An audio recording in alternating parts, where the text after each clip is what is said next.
used NG so much. I know every little trick. Oh, do you really know all of them? I will ask you some questions and if you answer them right you will get free stuff. Alright, go on. Is NG the best tower? Of course, and the only people that disagree are lazy Excel users. Okay, what does the red circle do? No one knows. That's right, and the last question. How many is too many? No, many is too many. That's right, and you win engineer mastery. Now the more you play with ENGI the better buffs you will get. Oh, that's great. I'm just gonna use macro and stay in TDS overnight. Whoa, these bonuses are huge. I'm gonna place it right now. Did that NG crash the game? No way. I am done with this game. Stop crashing the game. What a poor fool. I am never playing TDS ever again. Do you know about that problem with toxic players and trolls? Of course I do, and I got the solution. This microprocessor will inject automatically to every player. And he will display level of their toxicity above their head. So everyone can bully them. I think it's violation of human rights. I will just add TOS with this rule and it will be perfectly fine. It's still illegal. They will be against this rule. Have you ever read a TOS before? No, exactly. Anyways, what's your way to fight with them? Ban them all. We will do it later. Hi friend. What that? A toxicity meter. I knew we both will have lowest level possible. You are so cringe. Leave faster, noobs. I'm so cool. Wait, you aren't a player. So what? I don't have to talk with idiots like you. Boo boo boo. Thinking that she is some type of a god. Yeah, bozo, she is a lot better than you, lol. Get better at this game or die. Simping for Umbra and having level 5 of toxicity. Of course, this combo of full idiot. You have to go to kindergarten tomorrow, so go to sleep, kiddo. Take this new. LOL, look at yourself. Who said we need zoos when we got this? Also, those processors frickin' explode if you reach level 5. As the gladiator costs in Roblox. Hi, I'm Gladiator, and today I'm gonna show you how rich I am. Let's start with level 0. Whoa. 1 million already, haha, I'm gonna become a millionaire for sure. Let's move out to level 1 by the way. Oh cool. Now I got this armor. Why does it costs 5 Bobucks, while the swords cost 200,000 times more than the armor? Never mind. It's just TDS logic. Let's see what will I get next. Oh wow. I got a helmet. And it costs 75 Robux, it's okay. I bet I'm gonna get 1 billion this time.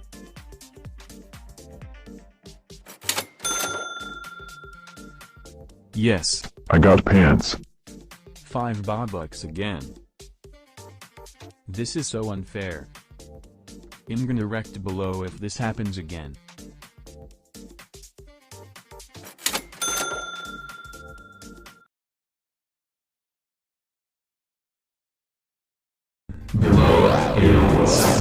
Ayo, what's up, Glam?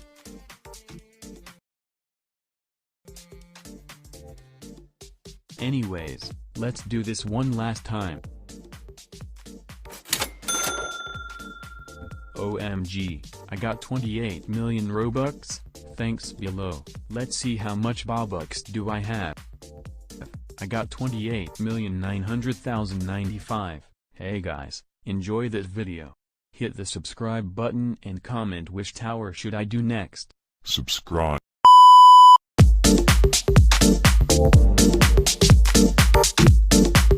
I ranked all of TDS's game modes, from the easy modes such as Molten mode, where you can bring pretty much any tower and win, to the nightmarish game modes like Polluted Wastelands or Hardcore mode. I ordered them all on how well made they are, what rewards they give, and how much they make me want to stop playing the game. And for each answer, I'll pick a tower that represents the game mode to make a full loadout at the end of the video and see if I can win a game with it. So at number 7, what I would call the worst game mode in TDS is Normal mode, the easiest mode in the game. However, when playing through it, it's not quite true. The mode is 10 waves shorter than its contemporaries, meaning you can't really bring very expensive towers, because you have a lot less time and get such little money. And if you're a newer player, it's actually pretty challenging. Aside from the difficulty, it also has the most basic designs of any mode, only having 2 exclusive zombies which are essentially just recolors. And the Gravedigger as a final boss, a pretty good design but not really related to anything else in the mode. When actually playing this game mode, I was able to win very easily, where the reward is only 200 coins, definitely not worth it. The one tower I'd take from this game mode is Hunter, one of the most basic towers in the game, with the slight gimmick that it can attack flying zombies. Not the best start to this team, but hopefully things can get better with the second lowest ranked game mode, Molten mode, a direct upgrade from Normal. Probably the easiest game mode, it suffers similar problems to Normal, however it does at least have a consistent fire theming, making it a bit more interesting to play through, but it's still fairly basic, with the one highlight being the Molten boss itself. The difficulty is also pretty low, you can bring literally any tower and still probably win. It does give a much better coin payout though, and most people agree it's the best mode for grinding. I've beaten Molten probably over 100 times, but it has no real special qualities or extra challenge. The one tower I'd take from this mode is of course Pyromancer, the fire theme tower which itself is fairly balanced. At number 5, I have Hardcore mode. This mode has an appeal in its sheer difficulty, with 50 waves hosting some insanely strong zombies, like the Mega Slow, Fallen Reaper, Soul Bosses, Fallen Sword Master, Vindicators, and the final boss of Void Reaper. These zombies are some of the best designed in the game, specifically made to counter certain towers, and requiring an extremely strong loadout to defeat, like one including Accelerator or maybe Engineer, 2 top tier towers with high stats and pretty great design. Accelerator's charge up beam is very strong, and Engineer's turrets have special stun blocking abilities, and a small chance to spawn with a teddy bear. However, these 2 towers are part of the mode's problem. They are locked behind the hardcore only currency, with Accelerator requiring 10 hardcore wins and Engineer requiring 18. An extreme challenge considering how difficult the game mode is, where unless you're a god tier player, you probably need a set team and pre-decided plan. Hardcore feels too punishing to be fun to play, and locking some of the best towers behind it is just painful. The tower I'd bring from this game mode would be Engineer, exceedingly time consuming to get, but powerful, and hopefully good enough to carry me to a win later. Next, I would rank Fallen 4th. Fallen is the hardest base game mode, and expands on the concepts the first 2 introduced by adding many more themed zombies, and a wave design which feels fairly balanced, being somewhat challenging but still allowing for variation. It's a classic game mode, and with the enemy's beta modifier, it even introduces some new zombies like the Breakers and Wardens, more balanced versions of the previous counterparts, removing RNG. It also has the Fallen King for a final boss, probably the most iconic zombie in all of Tower Defense Simulator. The tower I'd take from Fallen mode is Commander, another absolute icon of TDS. Moving into the top 3, I chose Polluted Wastelands as 3rd. The first of TDS's new era events, this game mode has a lot going for it. It reworks familiar TDS concepts into something much more fleshed out, with loads of modifiers and tons of zombies, all themed around the nuclear concept. The map itself is formed into a unique looping path, requiring more strategy on where to place towers. The final boss is one of the game's best, capturing the look of a nuclear abomination. However, actually getting to see that boss can be pretty challenging, as this is another extremely difficult game mode. The zombie special abilities are nightmarish, like the Abomination, which itself is hard to kill and then comes back to life, or like the Slime, who breaks down into smaller slimes who kill you, or the Super Toxic, who spawns a puddle of goo which fully heals zombies. Originally playing this game mode, it took me around 8 hours to finally triumph it, after losing on the final wave multiple times. It was an extremely frustrating experience, but luckily there was a special reward in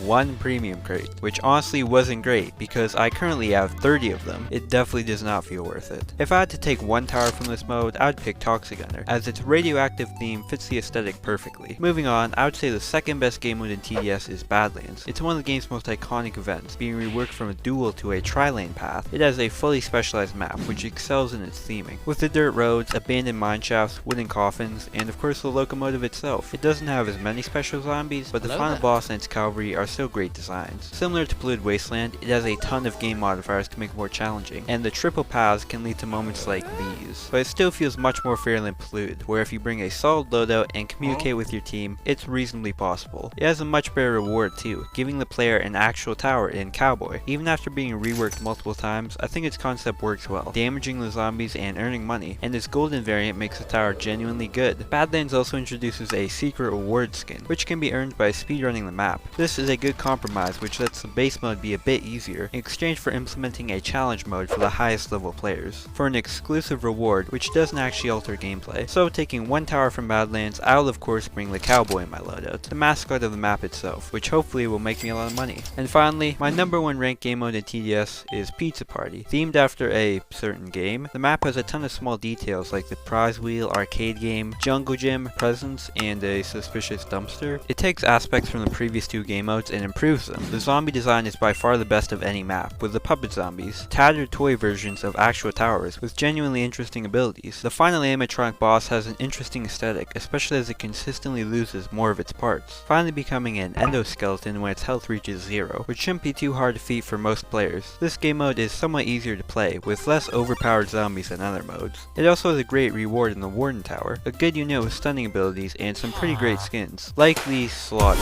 Similar to Badlands, this event has a secret reward.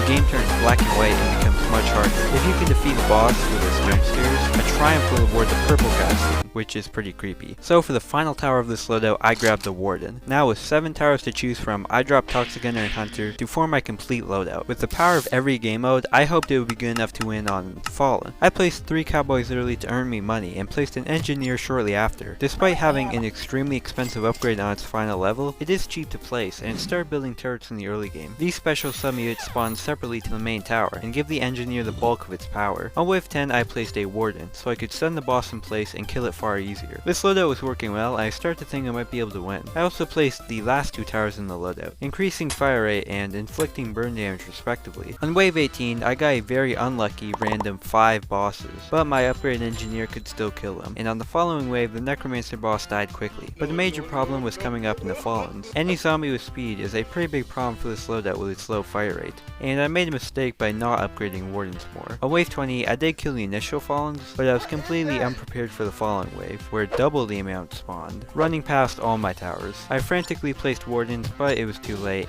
and I lost. Maybe I should have ranked Fallen lower. But to be thorough, I quickly grabbed the 2 neglected towers to see if maybe I could win on Molten. After all, Toxic Gunner is not bad, and Hunter has a cool skin. I actually did kill the first bosses, but of course with no hidden detection on the Toxic Gunners, yeah, I lost. And there are also secret modifier modes, like the Cowboy or Fireworks mode, which don't change gameplay, but do add some interesting aesthetics. And the game will definitely get more modes in the future. Overall, TDS has some pretty good game modes. Comment your top game modes, and subscribe if you aren't. These videos take a long time to make, and it helps me a lot.